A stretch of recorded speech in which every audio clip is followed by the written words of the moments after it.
Welcome to our quick guide on how to properly floss your upper teeth.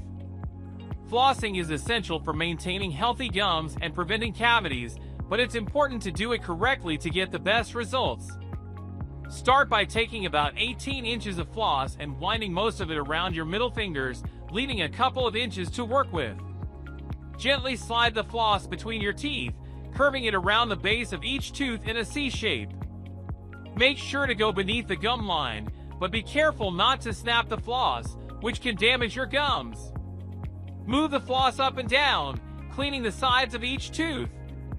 Use a fresh section of floss as you move from tooth to avoid spreading bacteria. Pay special attention to the molars, as they're harder to reach but just as important. By following these steps, you can effectively remove plaque and keep your teeth and gums healthy.